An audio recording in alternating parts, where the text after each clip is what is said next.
Él más y yo menos. Podemos orar. Padre, en el nombre de Cristo Jesús, Señor, ayúdanos a atesorar tu palabra para vivir conforme a ella.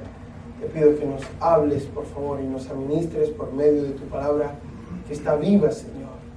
Por favor, Dios, háblanos, Señor, edifícanos por medio de tu palabra, en el precioso nombre de Cristo Jesús. Amén. Está en el libro de Juan, capítulo 3, versículo 22 al 36. Vamos a comenzar leyéndolo y luego vamos a hacer 3 o 4 observaciones. Si usted tiene una Biblia de estudio, su Biblia quizás el subtítulo se llama Juan el Bautista exalta a Jesús. Esta es la última parte de Juan el Bautista y quisiera como introducción hablar un poco de Juan el Bautista.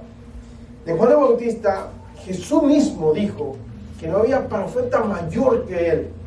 Esto implica que Isaías, que escribió bastante y tuvo unas profecías bien profundas, como la venida de Cristo Jesús y lo que le iba a suceder en la carne, Juan, nuestro Señor Jesucristo dice que Juan es aún mayor que él, mayor que Ezequías, mayor que Jeremías, profetas que dijeron cosas muy acertadas, muy profundas, verdades tremendas, aunque algo interesante de Juan el Bautista es que fue de todos los profetas, fue el que menos escribió, el que menos dijo.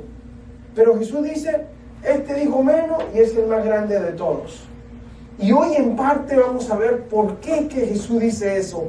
Porque la revelación que tenía Juan el Bautista de Jesucristo era tan exacta, tan veraz, que digo yo, quizás por esto fue que Jesús llama a Juan el Bautista como el profeta mayor que ha visto en la tierra. Y el versículo 22 al versículo 36 narran los últimos hechos y palabras de Juan el Bautista. Son pocos, a la verdad, pero aquí no lo narra. Luego, dice el versículo 22, Jesús y sus discípulos salieron de Jerusalén y se fueron al campo de Judea. Jesús pasó un tiempo allí con ellos, bautizando a la gente. Esto ahí está bien interesante y ahorita lo vamos a detener. En este tiempo, Juan el Bautista bautizaba en Enoc, cerca de Salim, porque allí había mucha agua y la gente iba a él para ser bautizada. Eso ocurrió antes de que metieran a Juan en la cárcel, ¿sabe? Así fue que murió. Surgió un debate entre los discípulos de Juan y ciertos judíos acerca de la purificación ceremonial. Entonces los discípulos de Juan fueron a decir, David, el hombre que estaba contigo al otro lado del río, a quien identificaste como el Mesías, también está bautizando a la gente, y todos van a él en lugar de venir con nosotros. Juan respondió, nadie puede recibir nada a menos de que Dios se lo conceda desde el cielo. Versículo 28. Ustedes saben que les dije claramente, yo no soy el Mesías, estoy aquí solamente para preparar el camino a él. Y da un ejemplo. Es el novio quien se casa con la novia, y el amigo del novio, Juan el Bautista, simplemente se alegra de poder estar al lado del novio y oír sus votos. Por lo tanto, oír que él tiene éxito me llena de alegría. Él debe tener cada vez más importancia y yo menos. Versículo 31. Él vino de lo alto y es superior a cualquier otro. Nosotros somos de la tierra y hablamos de las cosas terrenales, pero Él vino del cielo y es superior a todos. Versículo 32. Él da testimonio de lo que ha visto y ha oído, pero qué pocos creen en el testimonio, pueden confiar que Dios es veraz. Versículo 34. Pues Él es enviado por Dios y habla las palabras de Dios, porque Dios le da el Espíritu sin límites. El Padre ama a su Hijo y ha puesto todo en sus manos. Los que creen en el Hijo de Dios tienen vida eterna. Los que no obedecen al Hijo nunca tendrán vida eterna, sino que permanece bajo la ira del juicio de Dios. Amén. Comienza esta parte, Juan, para terminar el tercer capítulo, diciendo de que Jesús y sus discípulos salen de Jerusalén del tiempo de la Pascua, se van a un campo de Judea, cerca del río, y Jesús pasa allí tiempo con ellos, bautizando a la gente. El versículo 22 se adelantó, bautizando a la gente. Es un punto bien interesante, hermanos, porque Jesús no comienza su ministerio sino después ya, después de ir y ser bautizado, va al desierto y regresa y comienza su ministerio. Aquí pareciera que ya comenzó su ministerio. Y aquí es interesante porque no es Jesús quien está bautizando, sino sus discípulos los que están bautizando. Ahora, hay controversia en eso, que sí era Jesús mismo, otro dice no era Jesús, Jesús todavía no estaba bautizando, otros dicen que sí.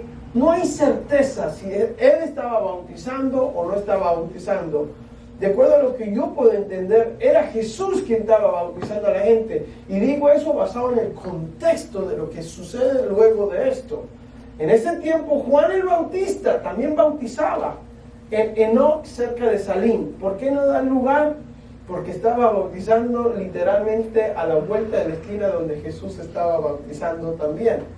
Porque allí había muchas aguas y la gente iba a él, a Juan el Bautista, para ser bautizado. Esto ocurrió antes de que Juan fuera a la cárcel.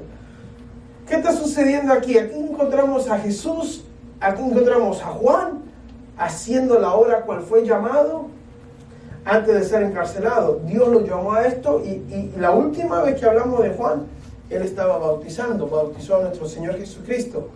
Pasan los días y volvemos a encontrar al mismo Juan haciendo la misma tarea, pero ahora no solo a Juan, sino a nuestro Señor Jesucristo haciendo la misma tarea de bautizar. Y estaban los dos bautizando. Y pareciera que fuera como que algo genial, algo lindo. Mire a Jesús bautizando, mire a Juan bautizando, pero la verdad no fue así. La verdad no fue así. ¿Qué sucedió? Surgió un debate, dice el versículo 25, entre los discípulos de Juan y ciertos judíos sobre la purificación ceremonial. Juan, que no quiere perder tiempo en estas cosas, no dice cuál era el debate. Simplemente dice, hay un debate, hay una división, hay una pelea, hay una riña. No nos dice cuál es la riña. Simplemente nos dice, hay un debate. ¿Por qué? Por la purificación ceremonial. Como ustedes se acuerdan, los judíos tenían un montón de reglas que tenían que hacer y que tenían que cumplir, que muchos todavía cumplen todavía. Y esa era la purificación ceremonial.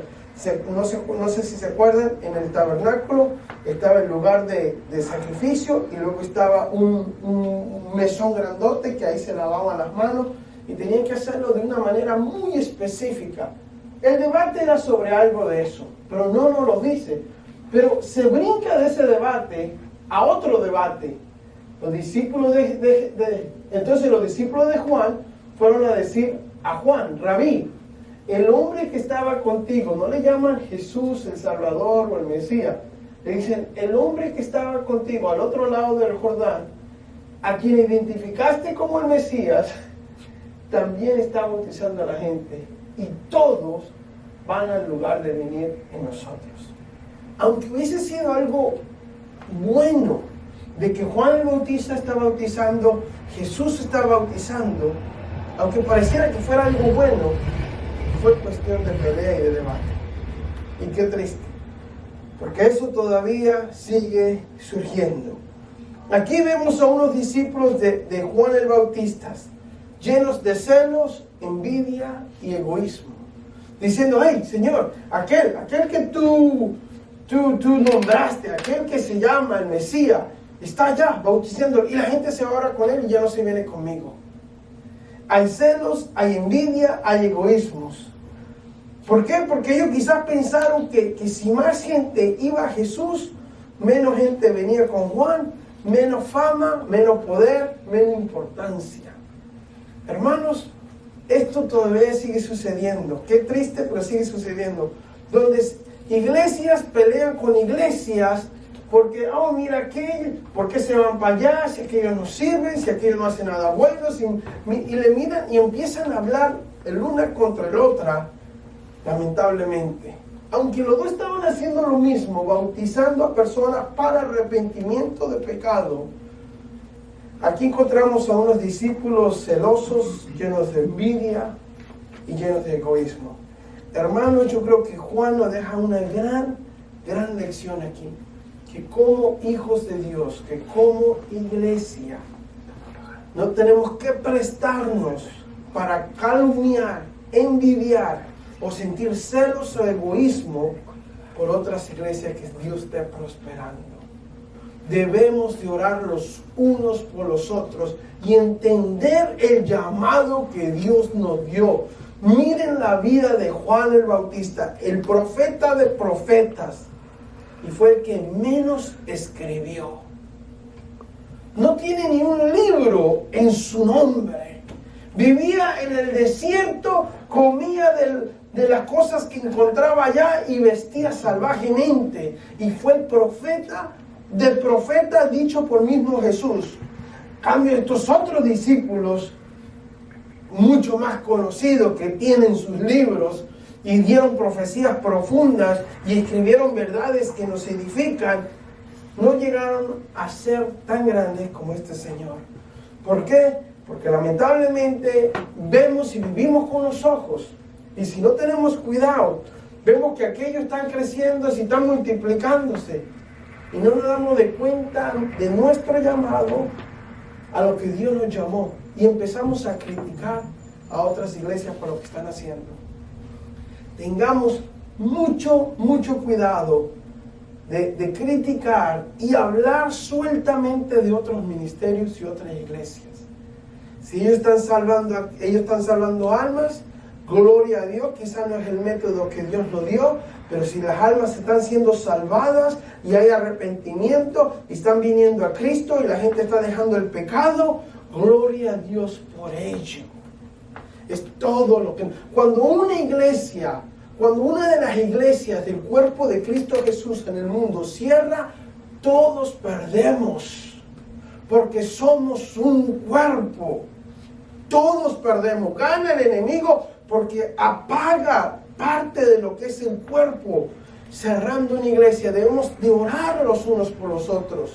Orar por nuestras hermanas iglesias alrededor de nosotros, amigos pastores. Orar por ellos, un ministerio, y que Dios los bendiga y los prospere. Alejar de nosotros todo celo, toda envidia, todo egoísmo. Alejar todo esto de nuestras vidas y comprometernos. ¿Por qué? Porque Cristo no murió por una iglesia, sino por la iglesia universal. Y así como la iglesia, el cuerpo tiene muchos miembros, así el cuerpo de Cristo tiene muchos miembros. Y hay iglesias que han sido llamadas para el evangelismo, y gloria a Dios por ello, porque su presupuesto y su visión y su mover es eso. Otras son para la alabanza, y gloria a Dios para eso. Otras son para tantas cosas más. No nos fijemos en eso, y fijémonos en que si están haciendo la obra de Dios, oremos para que Dios les ayude a seguir adelante. Pero de una manera más práctica y más personal, yo le pregunto a usted, ¿por qué usted comparte el Evangelio? ¿Por qué yo comparto el Evangelio? La próxima slide, por favor. ¿Por qué compartimos el Evangelio? ¿Qué nos mueve a compartir el Evangelio? ¿Cuál es la razón de que yo quiero compartir el Evangelio? O, mejor dicho, y por favor, si usted tiene un librito que le ha puesto Juan, ponga esta pregunta ahí también, porque por ahí vamos a regresar el día 1. ¿Por qué no comparte el Evangelio? No solo por qué lo comparte, qué lo motiva a compartir el Evangelio, lo que Dios ha hecho en su vida, el amor de Dios, la misericordia de Dios, la bondad de Dios, la vida eterna que Dios da, y la transformación que es posible por medio de la palabra de Dios, que es posible por medio del Espíritu Santo de Dios. La transformación de nuestras circunstancias es posible porque Dios vive. Lo vimos este fin de semana. Amén. La pregunta es, ¿por qué comparte el Evangelio? para ser reconocido como los discípulos de Juan, para ser admirado como los discípulos de Juan, para encubrir mi inseguridad. Por eso yo quiero compartir el Evangelio, por eso yo quiero estar hablando de las cosas de Dios, para ser yo el centro de algo, o para ser reconocido, o para ser admirado. Por eso es que yo le sirvo a Dios, por eso es que yo comparto el Evangelio. Miren lo que dice Filipenses 1:15. Es cierto, dice Pablo, que algunos predican acerca de Cristo. ¿Por qué? Por celos y rivalidad. No, ¿cómo es posible? ¿Cómo alguien va a predicar por celos y rivalidad? La Biblia no se equivoca. Hay gente que por celos y por rivalidad, por odio, predican y buscan del Señor. Porque quieren ser mejor, porque quieren estar encima, porque quieren estar encargados, y por eso predican. Pero otros sí lo predican con buenas y puras intenciones. ¿Por qué yo le sirvo a Dios? ¿Cuál es mi intención? ¿Qué me motiva a servirle a Dios? Vamos, ¿qué me motiva a servirle a Dios? Si Dios me quitara todo, ¿le serviría todavía al Señor? ¿Le serviríamos todavía al Señor? Si el Señor nos arranca las bendiciones que nos ha dado, ¿le serviría todavía a Dios? ¿Estaría yo comprometido todavía a vivir para Cristo? Si Dios me saca todo, me quita todo y me deja nada, ¿estaría yo dispuesto todavía a servir al Señor? ¿O lo hago por celo, lo hago por habilidad?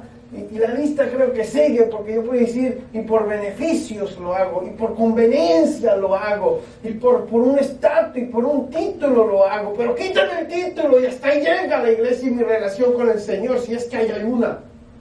Hasta ahí llega todo. ¿Por qué sirvo a Cristo? Quiero que se lo pregunte más que lo medítelo. ¿Por qué, Señor, te sirvo? ¿Por qué quiero servirte o por qué no, Señor? Yo me puedo imaginar a los discípulos de Juan el Bautista diciendo, mire lo mal que lo hacen.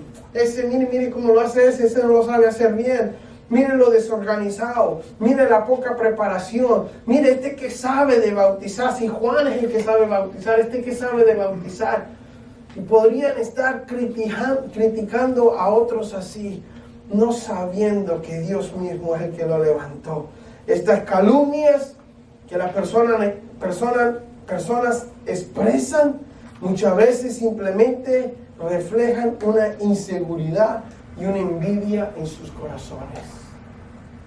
Esas calumnias reflejan inseguridad y envidia en sus corazones. ¿Reflejan qué? Inseguridad y envidia. Inseguridad de que esa persona realmente no sabe a qué Dios lo ha llamado. Y porque no sabe dónde está, no sabe lo que tiene, no sabe cuál es su llamado y su propósito, no se le han abierto los ojos, ve a otro prosperar y se frustra y empieza a calumniarlos, mostrando en sí mismo su inseguridad y su envidia que nace en su corazón. Los discípulos de Jesús, los discípulos de Juan, buscaban ser el centro de atracción. Y cuando Jesús llega y empieza a bautizar y la gente empieza a irse para allá con Jesús, estos discípulos vienen y le dicen a su rabino, que era Juan el Bautista, mirad, rabino, lo que está pasando allá. Aquellos están haciendo de las suyas. Hermanos, esto es una verdad que todavía sigue sucediendo. La gente habla, iglesia habla contra iglesia. Eso es una locura, eso no debería suceder. Deberíamos amarnos, y si hay algo que está en duda, calle y mejor órenlo. Eso sería lo más sabio que hacer. Pero la gente que está movida por la ira, dice que todos están contra él. El que está movido por ira, dice todos están contra mí. El que está movido por la pobrecito, la conmiseración, dice, ay, nadie me quiere. El que está movido por la codicia, dice, bueno, todos tienen una mejor vida que yo. Y el que está movido por la envidia, siempre busca calumniar y hacer menos a su hermano. Lo que los discípulos no entendieron es que Jesús y Juan no estaban haciendo competencia, mas estaban estableciendo el reino de Dios. Eso ellos no lo entendieron. Ellos estaban más enfocados en la crítica, en la murmuración, que en lo que estaba sucediendo. El comentarista Rey dice esto. Este es un comentarista teólogo. Dice: el verdadero cristiano debe de vigilar y orar en contra del espíritu que se manifiesta aquí, en los discípulos de Juan. Debemos estar dispuestos a reconocer la gracia verdadera donde quiera que esté y con quien quiera que esté, aunque se encuentre fuera de nuestros límites de entendimiento. Dice este señor: el verdadero cristiano debe vigilarse de no hablar, de no murmurar, de no levantar calumnias o un espíritu de envidia, de egocéntrico, sino que debemos de estar dispuestos a reconocer que la gracia de Dios se pone en quien quiera, y ya estuvo, y Él es Dios. No quiero pasar tampoco esta oportunidad y aclarar del bautismo. Este no es el tema del bautismo, pero no quiero pasar esta oportunidad porque creo que nos quede claro qué es el bautismo. El bautismo refleja algo que pasó en el corazón de la persona. ¿Qué quiero decir con esto? Un ejemplo. Si yo le pregunto a una persona soltera, si hay alguien soltero, y yo le digo: mire, aquí está un anillo de matrimonio, póngaselo. ¿Esa persona está casada por ponerse un anillo de matrimonio? No. ¿Esa persona está enamorada de alguien por ponerse un anillo de matrimonio? Tampoco. No hace nada de eso. Pero ¿qué pasa si una persona casada se pone un anillo de matrimonio? Hay una gran diferencia, ¿verdad? Porque esa persona ya decidió, y fue por medio del acto de comprometerse con alguien, de amarla, de cuidarla, de dar su vida por esta persona. Y el anillo es tan solo una manifestación o una expresión de un commitment. ¿Cómo se dice commitment? De que él aceptó una responsabilidad anteriormente. Y el anillo solo refleja ese compromiso que él hizo en su corazón con alguien más. En otras palabras, mi anillo expresa un compromiso que yo hice en mi corazón. Pero el anillo por sí mismo no me casa, ni me da el amor, ni nada por la persona. Eso es lo que quiere ser el bautismo. El bautismo en sí no salva a nadie. Es como el anillo en sí no casa a nadie. Lo que casa a alguien tampoco es un papel. Quisiera aprovechar ahorita que los mangos están bajos. Un papel tampoco casa a nadie. ¿Sabían ustedes? El papel de la corte, eso no casa a nadie. En una ocasión, le voy a dar una propaganda aquí, me salgo un poquito del tema para hacerle bien claro lo que es el bautismo. En una ocasión, un joven me decía: me voy a casar con una persona que no tiene papeles y se lo voy a arreglar por tanto dinero. ¿Y usted qué le parece, Pastor Román? Le digo: pues estás bien mal. Y me dice: pero es un papel, no vamos a vivir juntos, no vamos a hacer nada, es simplemente un papel. ¿Cuál es el problema? Y fíjese que si usted no ha considerado y estudiado lo que es el matrimonio, pensaría que es un papel, es todo. Pero no es un papel, es lo que refleja el papel, querida iglesia. Es lo que expresa el papel. El papel es un recordatorio de un evento mucho más grande y profundo, established por el mismo Dios, fundado por el mismo Dios. El papel simplemente me acuerda del gran compromiso que yo hice y firmé en una ocasión de amar y respetar. Igualmente el anillo. El anillo simplemente es una expresión de algo más profundo. El bautismo expresa algo más profundo, algo que sucedió en mi corazón. Ahora yo me bautizo como expresión al mundo de algo que sucedió en mi corazón y se lo expreso a todo el mundo. Eso era el bautismo, y eso es el bautismo, y eso es lo que estaba diciendo la gente con Juan el Bautista, diciendo: yo me arrepiento. Más adelante en Filipenses, Pablo le escribe a los filipenses diciéndole, ¿ustedes ya fueron bautizados? Y aquellos dicen, sí, ya fuimos bautizados. ¿Con qué bautismo? Dice, bueno, con el bautismo de Juan. Dice, ¿es todo? Dice, ¿hay más? ¿Hay más? Claro que hay más. Viene el bautismo del Espíritu Santo de Dios. Aleluya. Que es para todos y gratuitamente. Amén. No quería pasar esta parte sin compartir la importancia del bautismo. Ahora, ¿cómo responde Juan a las quejas, a la murmuración de los discípulos? Ahí está, así respondió Juan. Nadie puede recibir nada a menos de que Dios se lo conceda desde el cielo. Hermanos, eso está buenísimo. Nadie. No, en el Antiguo Testamento dice mejor todavía. En el Antiguo Testamento dice, no es del que corre, no es del fuerte, no es del valiente, no es del sabio, no es del entendido, sino de quien Jehová quiere, le da la victoria. Eso es como para que usted se lo eche al banco, a su bolsillo y se lo lleve con usted. Aquí él lo dice así: nadie puede recibir nada a menos de que Dios se lo conceda. Si los discípulos, si la gente se está yendo a bautizar allá, si la gente se está yendo allá a congregar y están pasando un buen tiempo y tienen un cultazo buenísimo, nadie puede recibir nada a menos que Dios se lo dé. Alegrémonos por ello, que la gracia de Dios está con ellos. A Dios le plació y a nosotros debemos estar contentos de que la obra de Dios se está moviendo adelante. Amén. Y si algo que esto nos motive a buscar más de Dios y a vivir con vidas más consagradas para Dios, para que Dios también se mueva en su vida. Amén. Pero no a criticar, no a murmurar, no a fijarnos de las cosas erróneas, no, más a fijarnos de la foto grande, de que si las almas están siendo salvadas, gloria a Dios por esa iglesia, gloria a Dios por esos líderes, gloria a Dios por ese pastor. Amén. Aleluya. ¿Qué está diciendo Juan aquí? Juan está diciendo, si más gente va con Jesús, pues así Dios lo quiere. Así de sencillo. Hey, muchachos, ¿qué está pasando? Si la gente se va para allá, pues así Dios lo quiere. Y ya estuvo. Eso es lo que Juan está diciendo aquí a sus discípulos.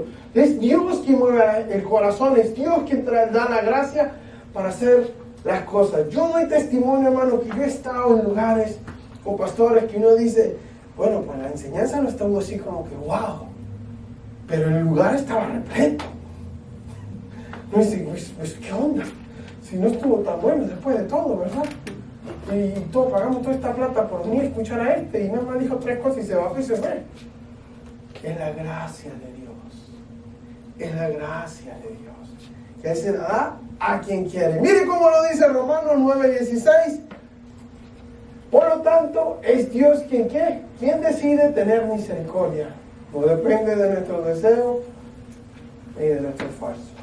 ¿Significa que no voy a desear nada? ¿Significa que no voy a esforzarme? No. Significa que al final del día, Dios es el que da las cosas. Sin que nadie lo pueda cuestionar. No depende de nuestro deseo, no depende de nuestro esfuerzo, depende de la misericordia de Dios. Amén. Aquí vemos que Juan discipula nuevamente a sus discípulos diciéndole, muchachos, no depende de nosotros. Si así Dios lo quiere, gloria a Dios. Luego el versículo 29, Juan ilustra su tarea y su misión. Si usted lo puede leer en el versículo, no sé si lo coloqué, creo que no lo coloqué en mis notas del PowerPoint, pero usted lo puede aquí leer conmigo, donde él establece, es el novio quien se acerca con la novia y el amigo del novio simplemente se alegra de poder estar al lado del novio y oír sus votos. ¿Qué hace Juan? Dice, hermanos, él es el novio, yo solo soy el amigo del novio. El novio vino por su iglesia y yo me alegro de poder estar aquí y mirar el novio venir por su iglesia. Y eso lo hace él en el versículo de nuestro. ¿Qué hace? Él ilustra su misión.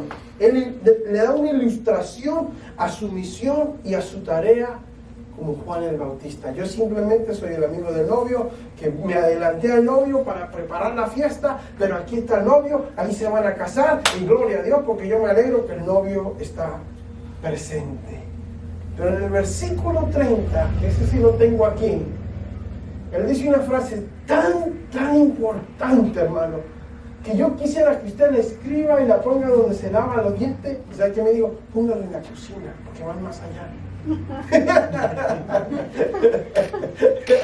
Eso está bueno, eso está bien. Ya sabes que tiene razón. Vamos a poner en la cocina, porque de la cocina no salimos. Dice, y este es uno para la cocina. ¿Por qué? Porque este debería ser un eslogan. Un eslogan para nosotros, así como transformación, todo es posible, transformación es posible. Nike, yes, you can do it. No, just do it. Y Coca-Cola, enjoy, un eslogan. Este debería ser nuestro eslogan. Que Él debe tener cada vez más importancia y yo menos. Wow. Debe ser más importante Él cada vez, cada día. Mis cosas, mis prioridades, mi sueño deben ser menos y Él debe ser más importante. Esto es madurez espiritual, donde Dios es más importante y yo no me ofendo tan fácil porque yo no soy tan importante. Él es más importante y yo no me enojo tanto porque yo no soy importante. Y yo no me mortifico tanto porque yo no soy tan importante. En la Reina Valera lo dice un poquito diferente. ¿Alguien tiene la Reina Valera, por favor? Versículo 30. Es necesario que Él crezca, pero que yo mengue. Y canciones se han escrito de eso. Que Él crezca y yo mengue. Pero ahí dice una palabra que es clave, hermano. Dice, aquí dice debe tener. Dice, es necesario que Él crezca y yo mengue. Hermanos, ¿sabe qué estamos haciendo hoy aquí miércoles? Menguando. Eso está haciendo usted hoy. Hoy usted vino a menguar. No se escuchó muy bonito eso, ¿no?